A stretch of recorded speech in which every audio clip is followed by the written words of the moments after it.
ఇక ఆయన ఎమ్మెల్సీ గురించి నేను మాట్లాడదలుచుకోలేదు. ఆయన జనాభా లెక్కలకెళ్ళి తీసేసిన నేనైతే. కాబట్టి ఆయన మీద డిస్కషన్ అనవసరం మనకు. Thank you. అమ్మ ఏందన్నా నేను చెప్తున్నా కదా, ఆయన జనాభా లెక్కల్లో లేరు, ఆయన ఎవరో కూడా నాకు తెలియదు. నేను చెప్తున్నా కదా, ఆయన జనాభా లెక్కల్లో లేరు, ఆయన ఎవరో కూడా నాకు తెలియదు. ఎంత దారుణం అంటే ఇది, ఈ బనకచెర్ల ప్రాజెక్టు కనుక జరిగితే గోదావరి జలాలలో తెలంగాణ యొక్క హక్కులు శాశ్వతంగా హరించిపోతాయి. ఈ విషయం తెలుసు, ముఖ్యమంత్రి గారికి తెలుసు, ఉత్తమ్ కుమార్ రెడ్డి గారికి తెలుసు. అయినా అటెండ్ అయినరు, అయినా పోయి ఉల్టా సన్మానాలు చేయించుకొని దండలు వేయించుకొని నీళ్లు అప్పనంగా అప్పచెప్పి వెనక్కి రావడం జరిగింది. నిజంగా ఎంత బాధ అనిపించిందంటే, ఆడ చంద్రబాబు నాయుడు గారు సన్మానం చేస్తుంటే ముఖ్యమంత్రి గారి ముఖం ఆనందంతో వెలిగిపోతున్నది. కానీ నాకైతే బలీక బక్రాన్ చూసినట్టు అనిపించింది. కానీ ఇక్కడ బలయ్యేది ఎవరు? తెలంగాణ ప్రజలు. తెలంగాణ ప్రజల యొక్క హక్కులు, గోదావరి నదీ జలాల్లో శాశ్వతంగా హక్కులు కోల్పోతాం. ఇది వాస్తవం, ఇది జరిగింది అక్కడ.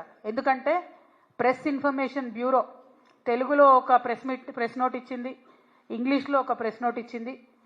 మరి వాళ్ళు పర్టికులర్గా చెప్పడం జరిగింది, ఎజెండాలో బనకచెర్ల ఇష్యూ చర్చించినాం, పవర్ పాయింట్ ప్రజెంటేషన్ కూడా ఇచ్చినాం అన్నటువంటి అంశం ప్రెస్ ఇన్ఫర్మేషన్ బ్యూరో చెప్పడం జరిగింది. బయటకు వచ్చి ప్రెస్ మీట్ పెట్టి దారుణంగా మన ముఖ్యమంత్రి గారు బుకాయిస్తున్నాడు, ఆయన బొంకుతున్నాడు. అరే జరగనే లేదు, వాళ్ళు అడిగితే కదా మేము కట్టేది. ఎంత దారుణం ఇది! ఇంత సిగ్గులేనితనం ఉంటుందా? ఇంత ఘోరం ఉంటుందా? ఇంత అన్యాయం ఉంటుందా? జరిగింది వాస్తవంగా. అక్కడ అంతమంది సీనియర్ ఆంధ్ర ఇంజనీర్లు ఉన్నారు, ఇక్కడ సీనియర్ తెలంగాణ ఇంజనీర్లు ఉన్నారు. జరుగుతున్నటువంటి నష్టమేంది, మీరు ప్రదర్శిస్తున్నటువంటి వైఖరేంది? ఇంత నాన్ సీరియస్గా ఉండేటటువంటి ముఖ్యమంత్రికి నిజంగా మన రాష్ట్రాన్ని పరిపాలన చేసే హక్కే లేదు. ముఖ్యమంత్రి గారు తక్షణమే రాజీనామా చేయాలని ఈ సందర్భంగా నేను డిమాండ్ చేస్తూ ఉన్నాను. ఇక ముఖ్యమంత్రి గారు ఇంకో మాట అంటాడు, ఆ మీటింగ్లో మేము 4 విజయాలు సాధించినామని చెప్తున్నాడు. ఆ 4 విజయాలు ఏంటిది? ఒకటి, టెలిమెట్రీకి సంబంధించినటువంటి ఇన్స్ట్రుమెంట్స్ మేము ఇన్స్టాల్ చేస్తామన్నారు. అందులో కొత్తదనం ఏం లేదు. ఫేజ్ 1 ఎప్పుడో స్టార్ట్ అయింది, ఇది ఫేజ్ 2. అది జరగాల్సిందే, కంటిన్యూషనే. అందులో విషయమే లేదు, ఆయన దాన్ని విజయంగా చెప్తా ఉన్నాడు. అదేవిధంగా ఇంకొక మాట, ఇక్కడ కృష్ణా రివర్ మేనేజ్మెంట్ బోర్డు విజయవాడలో పెట్టాలని కొత్తగా నిర్ణయం అయిందని చెప్తుండ్రు. అందులో కూడా కొత్త నిర్ణయం ఏం లేదు, అది విభజన చట్టంలో ఉన్నటువంటి హామీయే.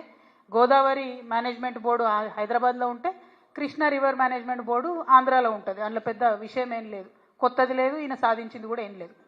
ఇక శ్రీశైలం రిపేర్లు, మన భూభాగంలో ఉన్నటువంటి నాగార్జున సాగర్ని మనం రిపేర్ చేయాలి, వాళ్ళ భూభాగంలో ఉన్నటువంటి శ్రీశైలంను వాళ్ళు రిపేర్ చేయాలి. అది కూడా విభజన చట్టంలో ఉన్నటువంటిదే. ఇప్పుడు ఈయన కొత్తగా సాధించిందే లేదు, తెచ్చింది లేదు. దాన్ని కూడా మా విజయమని చెప్తా ఉన్నారు. ఇక 4వది ఆఫీసర్స్ కమిటీ. ఇది కూడా కొత్త విషయం కాదు. ఇదివరకు కూడా ఇదే నదుల అనుసంధానం విషయం జరిగినప్పుడు ఇప్పుడు కూడా ఆఫీసర్స్ కమిటీ వేసిరు, ఇప్పుడు ఆఫీసర్స్ కమిటీలో తెలంగాణ అంశాలన్నిటితో పాటు తెలంగాణకు తీవ్రంగా నష్టం చేసేటటువంటి బనకచెర్లను కూడా యాడ్ చేసిండ్రు. అది ఈయన అక్కడ దగ్గరుండి కూర్చొని చూసి సంతకం పెట్టి ఇక్కడికి వచ్చిండ్రు. అదొకటే కొత్తదనం, అదొకటే ఆయన సాధించుకొచ్చిన విజయం. తెలంగాణ ప్రజల హక్కులన్నింటినీ చంద్రబాబు నాయుడు గారి కాళ్ళ దగ్గర తాకట్టు పెట్టి రావడం తప్పితే ఈ మొత్తం అంశంలో రేవంత్ రెడ్డి గారు సాధించినటువంటి విజయం అనేదే లేదు. ఇవాళ నేను ఆంధ్ర ప్రాంత ప్రజలకు కూడా అపీల్ చేస్తూ ఉన్నాను, ఈ బనకచెర్ల ప్రాజెక్టు వల్ల ఆంధ్ర ప్రాంత ప్రజలకు లాభం లేదు. ఆల్రెడీ నీళ్ళు వస్తున్నటువంటి ఆయకట్టుకు మళ్ళీ నీళ్ళు ఇచ్చేటటువంటి ఒక ప్రాజెక్టు డిజైన్ చేసిరు తప్పితే ఇందులో కొత్తదనం లేదు.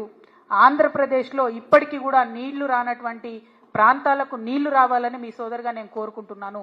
కానీ ఈ ప్రాజెక్టు, బనకచెర్ల ప్రాజెక్టు ఒక కుట్రపూరితమైనటువంటి ప్రాజెక్టు, కాంట్రాక్టర్ల కోసం కడుతున్నటువంటి ప్రాజెక్టు, దాంట్లోంచి వచ్చేటటువంటి కమిషన్ల కోసం కడుతున్నటువంటి ప్రాజెక్టు.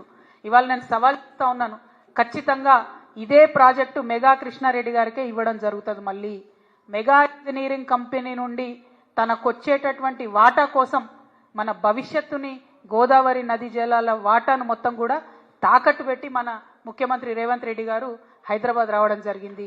మీరు చూడండి, ఇది జరగకపోతే రేపు ఈ ప్రాజెక్టు మెగా ఇంజనీరింగ్కి ఇవ్వకపోతే మీరు చూడండి. ఎందుకంటే దీని వెనుక జరుగుతున్నటువంటి కుట్ర అవగాహన ఉన్నటువంటి వ్యక్తిగా నేను చెప్తా ఉన్నాను. ఖచ్చితంగా రేపు ఇదే జరగబోతా ఉంది. ముఖ్యమంత్రి గారు అక్కడికి పోయింది మెగా కంపెనీ కోసం. మెగా కంపెనీలో 85,000 కోట్ల ప్రాజెక్టులో ఆయనకు వచ్చేటటువంటి వాటా కోసం పోయిన తప్ప ఇంకో దానికి పోలే. ఇంకొక మాట, central water commission, Godavari river management board, Polavaram project authority ఇవన్నీ కూడా Banakacherla project pre feasibility report అని ఉంటుంది, దాన్ని రిజెక్ట్ చేసినాయి. అయినా ఎందుకు పోయినరు, అయినా ఎందుకు కూర్చున్నారు? మళ్ళీ బయటకు వచ్చి ఏం చెప్తారు ముఖ్యమంత్రి గారు? ఇదంతా ఉట్టిదే, అనఫిషియల్, ఇది అనఫిషియల్ మీటింగ్ అంటారు. అసలు అనఫిషియల్ మీటింగ్ ఎందుకు పోయినారు మరి? అనఫిషియల్ మీటింగ్ ఇద్దరు రాష్ట్రాల ముఖ్యమంత్రులు, ఒక జలశక్తి కేంద్ర జలశక్తి మంత్రి ఉంటాడు, దానికి అఫీషియల్గా పిఐబి ఇస్తుందా రిపోర్టు? అంటే అఫీషియల్గానో అనఫీషియల్గానో మొత్తానికైతే చంద్రబాబు నాయుడు గారి ఎజెండా ఇంప్లిమెంట్ చేయడానికి పోయినరు తప్పితే ఇంకోటి కాదు అన్న విషయం ఇవాళ తెలంగాణ ప్రజలందరూ కూడా గమనించుకోవాలి. ఈయన చంద్రబాబు నాయుడు గారికి సద్ది మోస్తున్నాడు, తెలంగాణ బిడ్డలనేమో ఎండబెట్టేటటువంటి ప్రయత్నం చేస్తున్నాడు.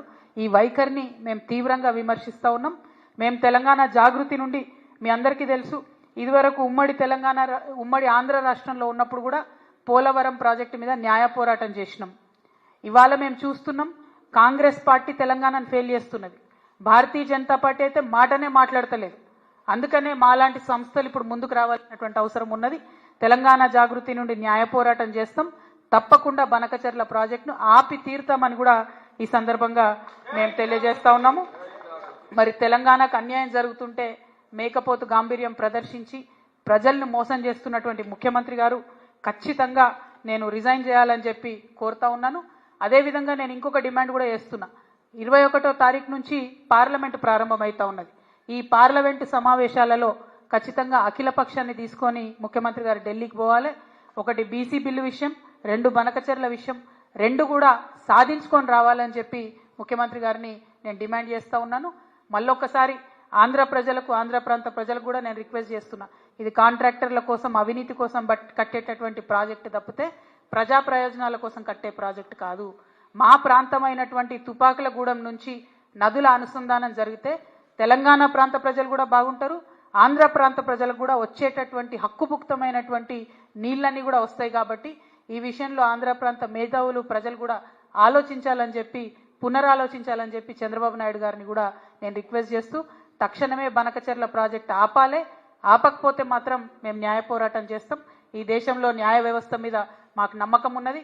మా ముఖ్యమంత్రి యొక్క అచేతన స్థితికి మేము చాలా బాధపడతా ఉన్నాం. ఆయన తక్షణమే రాజీనామా చేస్తే ఈ రాష్ట్రానికి మంచిదని కూడా మేము కోరుతా ఉన్నాం. Thank you. జై తెలంగాణ, జై జాగృతి.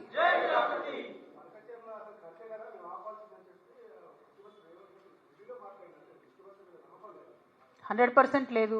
ఒకటే మీటింగ్కి పోయినటువంటి ఆంధ్ర మంత్రి గారు బయటకు వచ్చేమో మేము బనకచెర్ల కడుతున్నాం, బనకచెర్ల మీద డిస్కషన్ అయిందని చెప్పిండు. ప్రెస్ ఇన్ఫర్మేషన్ బ్యూరో కేంద్ర ప్రభుత్వంలో కూడా బనకచెర్ల మీద డిస్కషన్ అయింది, ఆఫీసర్స్ కమిటీలో ఉంటుందని చెప్తున్నారు. ఇక ముఖ్యమంత్రి గారు బయటకు వచ్చేమో డిస్కషన్ కాలే అంటుండు. వీరి యొక్క గత చరిత్ర మనకు తెలుసు కదా. ఆయన పెట్టుకున్న ఓట్లు, ఆయన మాట్లాడిన మాటలు, ఆయన ఎగ్గొట్టినటువంటి రైతు బంధులు, రైతు భరోసాలు, కళ్యాణ లక్ష్మిలు అన్నీ మనకు తెలిసినాయి కదా. సో ఆయన చరిత్ర తెలుసు కాబట్టి ఖచ్చితంగా మన ముఖ్యమంత్రే, మన తెలంగాణ ముఖ్యమంత్రే అబద్ధం ఆడుతున్నాడని తేట తెల్లమైపోయింది అలా ప్రజల ముందట.